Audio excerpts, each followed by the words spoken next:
Welcome back to Chicago Sports Update here on IAP Podcast. This is Matt. Brandon is out this week, feeling a little under the weather. Thankfully, I don't believe it is Ebola or anything like that, so we look forward to talking to him next week, hopefully after Hell in a Cell on WWE, but save that for a little bit later here.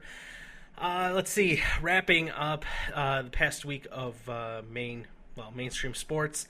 Blackhawks have continued their points streak. It's on the line right now as they're down 3-1 in Nashville. So in the third period, so that looks like it could be coming to a halt, which is quite fine. Get that monkey off the back and just focus on the regular season, getting enough points to really matter. I shouldn't say really matter, but get enough points to get into a good seed position for possibly, even getting a home ice advantage. For a couple of series, that'd be great. But otherwise, okay. You can't win them all, and certainly it looks like that's going to get their first regulation loss. So that's all right. But I guess what everyone's really been focused on here has been the stupid loss by the Chicago Bears this past week as they hosted the Miami Dolphins and are winless at home still. So what is to blame here? There was a really bad interception thrown by Jay Cutler that I happened to see where either a receiver ran the wrong route, but otherwise it was a complete meltdown. No one was in the vicinity of a pass, so... interception, and overall just a really sloppy game. We haven't seen the offense click on a continuous basis. This is not the offense which we've seen last year, which we did see last year. That was second in the league in points scored. The defense has certainly improved. Unfortunately, the defense is being left hung out to dry because the offense keeps turning over the ball, specifically, unfortunately, laying at the hands of Jay Cutler. And so a lot of criticism going his way this past week. And I don't necessarily think some of it's fair. I get it. He makes bad decisions, but you're going to have to live with that. He makes those bad decisions because he has a very, very strong arm and is very talented. Yes, his decision-making needs to improve, and everyone thought that the Trustman hire was going to negate those bad decisions. Unfortunately, Trustman is falling prey to the same problem of making very poor decisions. He has not shown to have tremendous ability to manage the clock. He has just not executed good game plans. I think the defense has shown better game plans and better preparation. Unfortunately, I think they're sticking with veterans a little bit too long. Some of the rookies that they had out there, I think fans were more impressed with because we saw youth.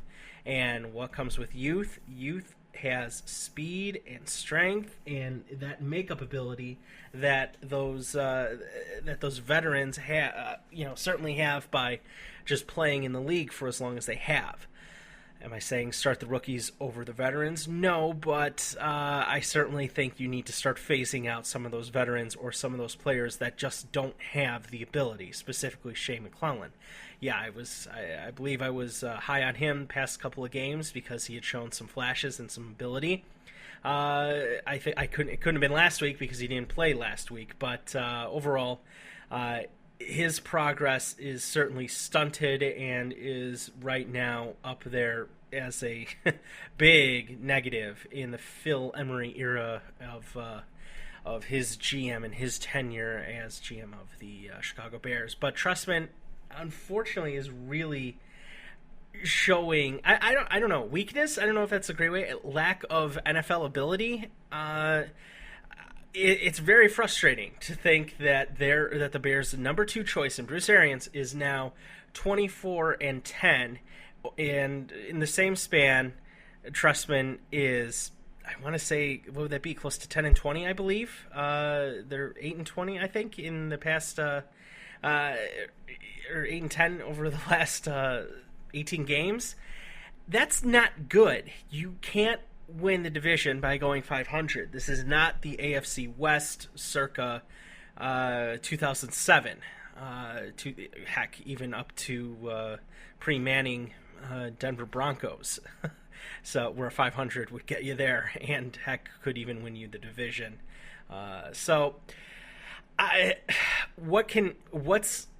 What's the fix for the Bears? I don't know. I don't know what the real answer is. I think what we're seeing right now is that under Trustman, at best, they can be a 500 team. I certainly went into thinking that this was a 10-6 team. Wild card, possibly. Heck, if a few breaks happen the right way, no pun intended, maybe they win the division at 10-6. That doesn't seem to be the case. And right now, if they want to get to 10-6, they're going to really have to start to rattle off some wins. And their schedule is not really going to be helping them at all. You've had a couple of soft games that you could have won, specifically the Miami Dolphin game. Certainly the Buffalo game at the beginning of the year is showing out there. Right there, you take those two losses away, and you're talking about, what would that be, a 5-2 football team? And 5-2 is a very good start, especially going into New England, where Tom Brady is seemingly unbeatable in Gillette Stadium, whatever the case may be, and then into the bye. So the best part about it is that the fact that maybe the Bears get rid of, they're done with Green Bay with, what would that be? I guess 8 games remaining. So we'll see what happens. I guess 7 games remaining, I guess would be the best math there. The correct math, I should say. But it doesn't look good. It really just doesn't look good for him right now. And maybe that's what we're seeing. We're seeing that these guys, specifically Trestman, Mel Tucker, I understand that Mel Tucker may not have a lot to work with. Certainly his defensive line has been a strength and can be the biggest strength that he has. His cornerbacking crew is under a lot of injuries, so I don't want to say I give him a pass there.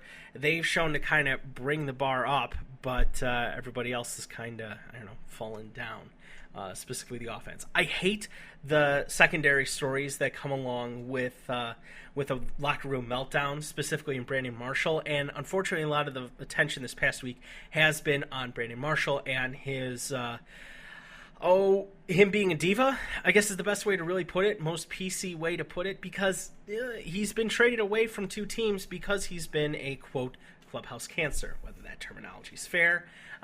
He's been traded because he was a problem for the locker room, and it just wasn't worth it. Other teams felt they were stronger without Brandon Marshall, and while it certainly took them a little bit of while to recover from that decision, especially from an offensive standpoint. Certainly Denver struggled, as well as Miami did struggle for quite some time. But that being in the past, I don't know if Brandon Marshall has another one in him. I don't know if he has another trade or another team willing to take that on. I certainly think he is in the best situation possible in the NFL, and that's only because of Jay Cutler.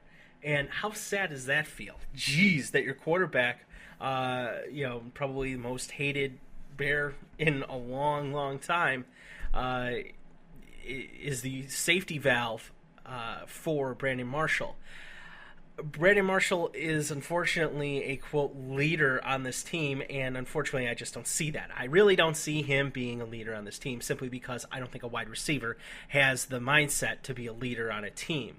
I guess you can sort of asterisk that statement and say, well, okay, Steve Smith certainly has that sort of ability, certainly that sort of respect, but overall, 21st century NFL wide receivers fall under the path of just being divas and not worth the time, or I don't know, I guess the respect for being, they haven't earned the respect specifically, I guess, for to be called leaders. So I don't know, I hate the distractions that happen with locker room problems and players going off on each other and calling out each other and blaming stuff like that. Well, do your job. That's the most important thing. And no one's talking about Brandon Marshall's drop passes, specifically one in an end zone. So, hey, well, let's not talk about that one. We can't offend Brandon Marshall. Well, here you go, Brandon Marshall. You dropped a pass in the end zone.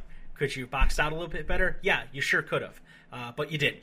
So You're certainly tall enough, strong enough, and big enough to do so, but you didn't. So that being said, okay, we move on. Just go out and win. And unfortunately, this feels like, oh boy, this feels a lot like Ozzie Guillen type of baseball. It's related to the White Sox. Cubs certainly know that, are very familiar with that, with Dusty Baker, or I can't think of his name off the top of my head, Lou Piniella. And when they don't win, well, he's not. He's a big dope. They look stupid, and Trustman right now looks really foolish because he doesn't seem to show the ability to change or get away from his game plan. I'm not saying go out there and play street ball, but I certainly think some freedom and opening up the playbook, and I should say opening up the playbook, game planning smarter, doing a better job of knowing your opponent's strengths and weaknesses and using the strengths that you currently have. Matt Forte is certainly one of the greatest strengths that the Bears have right now, a very, very valuable asset, and his lack of utilization this past week is disturbing.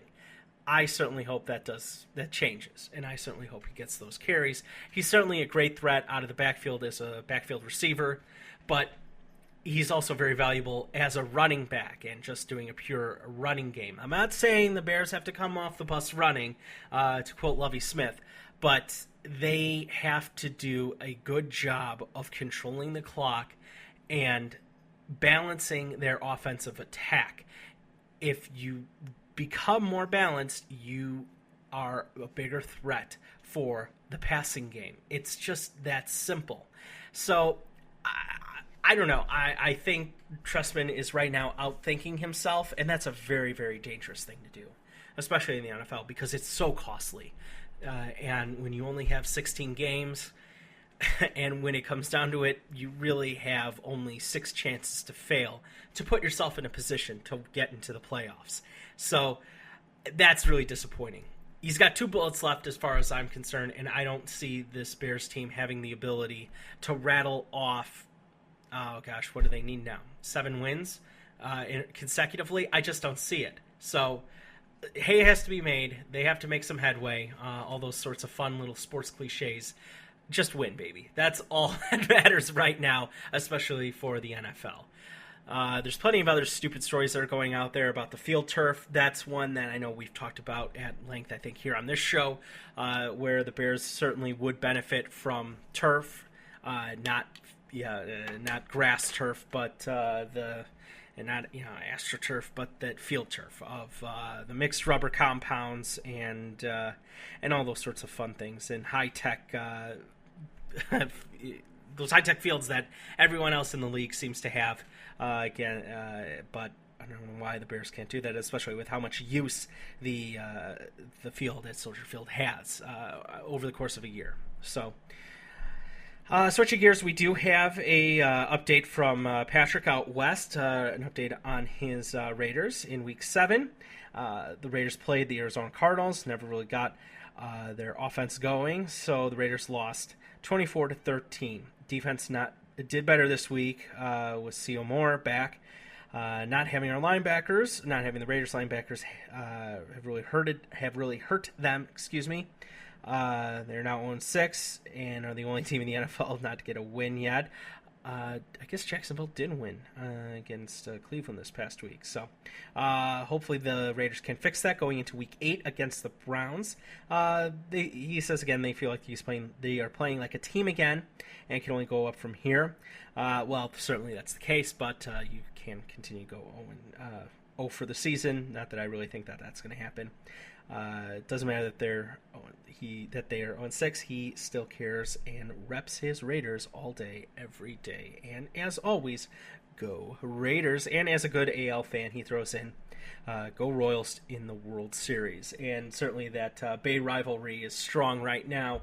And I can certainly see for him hoping that the Royals do win against the Giants. So thank you, Patrick, for that. I really do appreciate you writing into the show. Let's see, it looks like the Blackhawks have inched closer by making it a 3-2 game. And it looks like they've just dominated in the offensive zone in this third period as it's gone on. So hopefully they get a few more shots and get get those second chance ability rebounds and shots to possibly tie this up and extend their point streak. But again,